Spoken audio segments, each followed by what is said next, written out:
So I'm going to talk about Manchester, Greater Manchester's clean air zone.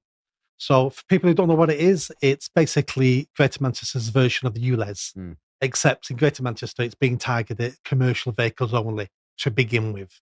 Okay, so what the category of commercial vehicles? What would that include? So we're looking at £10 a day for a van, £7.50 a day for a taxi, and up to £60 a day for a lorry. So this sounds like a charge on working men. Then it's a charge on businesses. Yeah. And who's going to pay for that? We'll pay for it because they're going to have to put their prices up. Now, a bit more complicated than that. So at the moment, we've got clean air zones in many places across the country: Birmingham, Bristol, Sheffield. The one in Bath, I just went to over the weekend and was this close, this far away from the sign where it said it starts now. So I had to turn around because I had no chance I'm paying for a ULEZ zone. Yep. Well, Birmingham, it's a city centre of Birmingham. So a very small place, which is congested. Most city centres are. I don't agree with that, but I can understand it. In Greater Manchester, we went, oh no, we're going to cover all 10 councils, the whole of Greater Manchester. And part of that is countryside, fields and sheep and cows. Well, it's not even just the city. It's the whole of the region, the whole Greater Manchester. Well, I spend quite a bit of time in Manchester, and if you drive into the centre of the city, like anywhere, it's going to be massively congested because the streets just weren't built for that kind of road, that kind of traffic. But will this include like the ring road going around it as well, which is normally actually very easy to travel around? No, the ring road is classed as a motorway. All right. And doesn't come under the ULEZ. Okay. So the ring road itself, but before the ring road, I was going to say after the ring road. But the roads leading to get to the road. Okay, all right. That's a distinction without a difference there, isn't it? Exactly.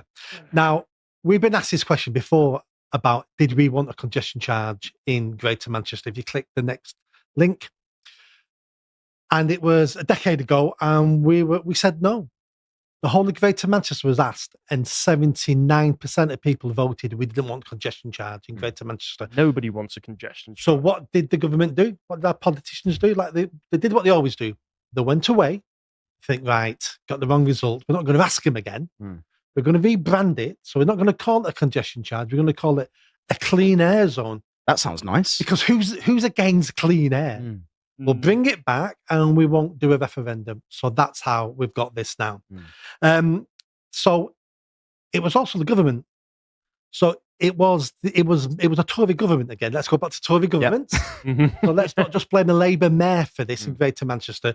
This was a directive from the Tory government who said to Greater Manchester, you need to clean up your air, Greater Manchester. And Greater Manchester said, well, okay, show us the data. So they showed him the data. So Greater Manchester is made up of 10 councils: Manchester, Salford, Wigan, Rochdale. There's 10 of them. Out of the 10, the data said 8 of them at some parts have unclean air. 2 of them were perfectly fine. So if you live in Wigan or Rochdale, your councils joined this scheme voluntarily because they wanted to. They weren't asked to join. They didn't need to join. They said, we'll come in this. You can charge our businesses as well. So they joined. And the reason why we had this scheme imposed upon us was because of a charity called Client Earth. Client Earth took the government to court over an EU directive and said, this air's dirty. You're failing the EU directive. When was this? This 2017. After the referendum, Right, okay. But we'd not left the EU Sure, at that okay, point. So fine. directives were still had to be followed. But it's just funny how we've left the EU and we're still trying to implement EU directives that we have full control over now. Then the signs went up. The signs went up in beginning of the year 2022. All over Greater Manchester, ULEZ on the 1st of, I think it was 1st of May, charges will apply. And everybody went, clean air zone, what's that?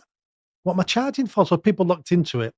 And within 2 months, a Facebook group called Rethink the Clean Air Zone Greater Manchester got something like 60, 70,000 members in a couple of weeks, all angry about it. Andy Burnham, the mayor of Greater Manchester, lost his bottle. It's his plan. And he went, suspend this. I can see this ruining my career, this. And the whole thing, the way the project runs and looks is his idea. If we have the next, so that's what the signs look like in Manchester. And now every sign in Manchester has another sign on top of it saying currently suspended. They really? Yeah, every sign. That's good. Yeah, currently suspended. Well, that's the thing that I've found quite pleasant when I have been going to Manchester recently, is that I drive in and I realise that, I don't actually have to pay this. Yeah. Unlike some of the cities like Bath and Bristol and other places, I can avoid having to pay anything if I go to Manchester. Yeah. So if you have the next one. So this was Andy Burnham, who spent years trying not to talk about it, who had to admit in a debate that charging was his idea. So he got directed by the government, who gave him choices. The very last choice was, if you do all these things and your air doesn't get clean, and you do these things, your air doesn't get clean, eventually you can charge people. So he just went, let's charge people. I'll do that one then. Because I want that money in my coffers, because I've got loads of pet projects that are going to make me look like King of the North. I'm going to look amazing with this extra 200-300 million a year. I want the money. So it was his idea. He's admitted it. His idea. So it got suspended. So where are we now? We're in limbo. We've been in limbo now for like 18 months. And he's been very quiet. Apart from today, I can't believe. Oh, really? As you're about to come on and talk about this? Because he's scared of me now, because I'm running against him next year for mayor. So he's heard I was coming on here, and he went, I need, phone the BBC, get the BBC here. I need to do an interview with the BBC. And he's done one this morning. Really? On this. Okay. So what's he said today? So today he said, I'm not going to implement any projects that will charge motorists. No congestion charges and no clean air zones. Like, well, right. What is he going to do if the government's given him a mandate? I've only seen clips at the moment. So that's what he said today. So he's only got three choices, if you really think about it. He could either, don't forget, the project's been paid for.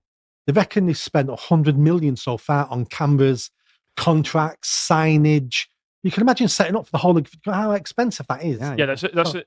Greater Manchester, once again, is an enormous area that takes in a lot of the northwest zone. Exactly. So the infrastructure's there. It's all been built. It's been there a year and a half doing nothing. So he either goes live with it, which he's now said he's not going live. So that one's gone. He can scrap it completely. That's what he's hinting at today. Or what I think is, well, again, what he said today means this one won't go on either. There was a chance he could make the scheme smaller and just say, I'm only going to concentrate on the city centre, which I'm against, but would make sense. I can sort of get that one. To be honest, it sounds like the guy can't be trusted, because it seems like he's just going, like moving with the political wind whenever it's convenient. It goes back to your point, your segment. It's all to do with career politicians. Yes. What do I want as a career politician? I forget, what do I want? Re-elected. That's it. It's my job. Yeah. So if my job was stacking shelves at Asda, all I care about is stacking shelves when I'm at work, because that's my job. He's a career politician. And to have the word career in front means I just want to get elected every 3-4 years. Yeah. So he'll do anything to stay in post or maybe to become an MP and Prime Minister. The whole idea of the career politician is basically you're going to be the figurehead of a large PR campaign at all times. That's really what you're doing. Yeah. So I've got to change this a little bit now, because he's just come on air and said it. He's ruined you. He has. Sod. Yeah. So if he's going to scrap it, which he says he's going to follow my plan, which this is how I would scrap it if I was elected mayor next year. The first thing we'd do is we'd look at the data. The views for the CAZ, the Clean Air Zone, came from 2018. So data's 5 years old to begin with. So can we go back and look at that? Well, they did. They looked at it last year, 2022. Out of the 10 areas in Greater Manchester, 4 of them now have completely clean air. So that's 40% of the area that doesn't need a clean air zone, according to their own data. One of the areas, one of the testings, there's a dozen stations in each area to see how dirty it is. In one area, in one council area, one of the tests came back that only one of them was 1% over the limit. So really, that's fine. So there's half of the CAZ now gone. We don't need it. The others had certain pockets, mainly along the trunk roads going into main commercial areas like city centres. So we can challenge the data, and we can actually say, well, we're going to clean up the air on that trunk road, and we're going to get rid of the diesel buses, and we're going to use some of our electric buses. Problem gone. You don't need to charge people. That's how I would do it. And then then you could also look at the EU directive and take the government to court saying, why are we following the EU directive? We left the EU anyway. When we left. So that's what I think he's going to do now. Just very quickly then, Nick, like you said, he's already spent about £100 million on setting this thing up. So is that just £100 million down the toilet then? Down the toilet. Oh yeah, Jesus. That's what these always do. It must also scare them when they see that, we've already implemented this huge infrastructure. We've spent all of this money. What's going on in boroughs of London where they've already implemented ULEZ? Well, you've got the Blade Runners who are basically doing a campaign of civil disobedience to try to vandalise all of these. Whatever your thoughts on that, the people in charge now are probably thinking, well, if we do it here, there will probably be similar cells of people pop up and do the same thing over here. So no matter what they do, it's basically £100 million down the toilet. Exactly. And that's the next fight now for next year, is to hold him accountable for the waste of public money. 100 million down the drain. He didn't really ask the people about the clean air zone was snuck in. Yeah. They did a consultation. They know it's an unpopular policy. Yeah, they did a consultation during COVID and spoke to less than 5,000 people. In all of Greater Manchester. In the whole of Greater Manchester. When you look at the people they spoke to, there were people from the Cycling Association, Green Earth. They were from the people you'd imagine they actively went to and spoke to. They formed the council of the most insufferable people in the country, headed by Jeremy Vine, presumably. And then they asked their opinion on it. Yeah. And then got the result they wanted. I used to work for the council. We never, ever did a consultation that we didn't know the answer to. Because to do a consultation for a project that starts in a couple of months' time, you had to have, it has to be yes. You had to have you had to have made that decision 2 years ago. And when he made that decision, he signed contracts. We don't know the get out clause of these contracts, but they'll be stiff. Because you're a CCTV company, and I'm not going to sign a contract with you on a monthly basis. I'm investing this. I want a 5-year contract off Greater Manchester. So there'll be get out clauses there, which are going to cost us even more than the 100 million. Now, what he may say, he never talks about crime. He's like risk averse for crime. And what you don't know is the Mayor of Greater Manchester is also the Police Crime Commissioner of Greater Manchester. Yeah. He's got 2 roles there. So he never talks about crime. He could say, I'm turning over all the CCTV cameras to the police because they're all obviously equipped with ANPR. So he could say that could be crime reduction, anti-terrorism. Some people won't like that because why are we being spied on even more now with our cars? Pretty dystopian. I'm not sure where I sat on that because I do see the crime reduction advantages of that, but that's not what the cameras were paid for. So he needs to be held accountable for the 100 million. It looks like he's going to waste. He will say, it wasn't my fault. It was government made me do it. No. The government told you to clean up the air. Everything after that was your choice, your project, your cameras, your charging. That was all you. We asked you to clean up the air in certain pockets. That's all we did as a government. So it'd be interesting to see what he does. But what I'm saying, running for mayor, is get scrapped day one. Yeah. So we'll not be implementing it. We'll be challenging the data. We'll be getting rid of it. And as you two gents know, this isn't the war. This is one battle. Yes. In the war. The eco-green lunatic war will still rage. And what I'm going to do for Greater Manchester to make sure we don't get in this position again, I'm going to appoint a motoring czar. Going to appoint somebody who'll attend all the meetings, all the mayor meetings, council meetings, look at all policies. All new policies will be submitted to them as well. And they're going to vet how hard this is going to hit motorists. Because I'm tired of motorists always being the Antichrist. Something goes wrong, motorists. We need some more money. Let's tap up the motorists again. The motorists need to get a fair deal. They need to pay their way, which they're doing more than that at the moment. But they need to pay their way. They need to be treated with some respect. And they need a better deal off government. Hence, a motoring czar. It's not an infinite, unending spring either, because for younger people especially, it's getting more and more expensive to even get a car in the first place, to be able to save up and afford all of the insurance and then all of these added charges on top. Not to mention the cost of petrol and diesel. As well. I mean, this is all part of what I assume is the plan, which is to ensure that it's restrictive to be able to start owning a car and maintain owning a car, to try and reduce people's ability to move around as well as to hit clean air goals and such. But that just means that, okay, as time moves on, this tap that they keep going to will run dry. Yeah. And part of this is to force you on public transport. The mayor of Greater Manchester just launched the B network. We've now taken back into public control all our buses in Greater Manchester. That ain't going to work out well, I'll tell you that for nothing. But he's ploughing millions, hundreds of millions into that on the assumption that his finances only work if bus passengers increase over the next 6 years by 30%. I can't see that happening. No. So they need that amount of people going onto this public transport just so that they can make up the money for Yes, yeah. Hence why we need to penalise car drivers to get you on the yellow bus in Greater Manchester. All these plans sort of interlink. And we need to be speaking to the public. I want to say to the public, we're not going to have this if you don't want this. If you vote for this, well, you can have it. I disagree with it, but you can have it. But we don't vote on it anymore now. It's all through the back door because they're tired of asking us our opinion. Because why? We always give the wrong answer. Yeah. So this next mayoral election that you're standing in essentially is a referendum on all of these bad decisions that people like Andy have been making for years at this point. Exactly. And I go one step further. I'm going to give the people of Greater Manchester a referendum on if they actually want the role of mayor. Well, that was the thing. It was a new Labour position that was created, wasn't it? No, it was George Osborne. Oh, sure. Oh, Tories again. Yeah. What a surprise. Still Blairites. So never asked. It was imposed upon us. Yeah.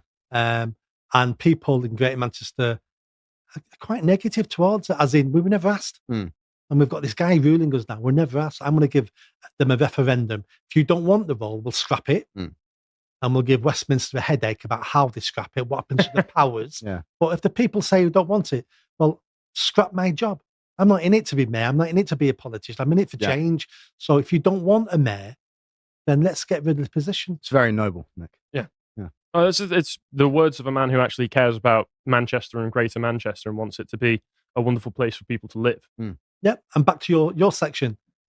It's about incompetence and cowardice. I'm just tired of it.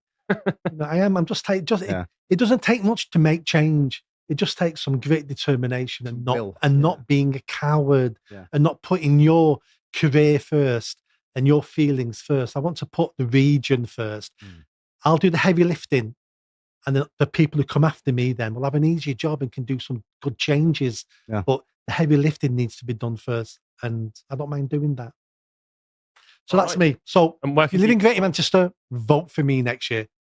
And where can people find you? Find me all over social media, Nick Buckley, MBE, and my webpage is being developed at the moment. And if you've got some money to throw at me, go on Democracy 3.0 and you can make financial donations there. And we've got the Twitter account here, YouTube channel. Yeah, I'm on everything. You're on TikTok. My goodness, reaching out for the youth. Well, yeah, I joined 3 weeks ago, and actually, it's doing really well.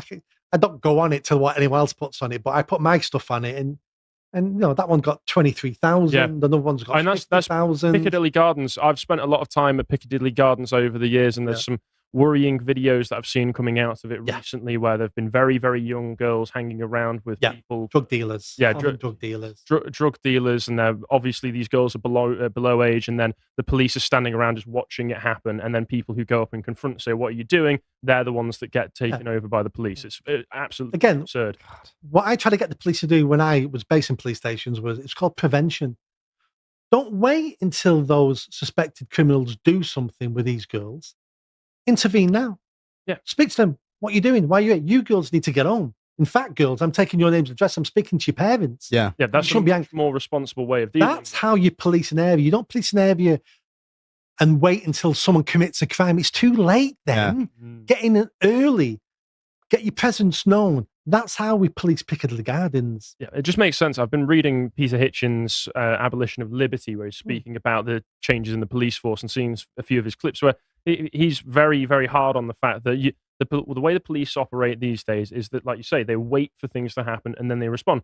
But it's not like you can be unrobbed. You can't have your house unburgled. I've known people where these things have all happened, but if there had been something preventative in place in the first place, then you wouldn't have to have worried about being in that situation anyway. You've got your Facebook page moving on, and also Instagram. So yes. Yeah, I'm on everything. please follow Nick so that you can give him support in his run for role of Mayor of Greater Manchester. Yep. Thank you. If you like that video, don't forget to subscribe to the channel, hit that notification bell and comment. And if you like what I'm saying about running for Mayor of Greater Manchester, then stick around. Tell your family, tell your friends. The only way I'm going to have a chance of winning is a grassroots movement. So be part of that movement and hit that bell. Thanks.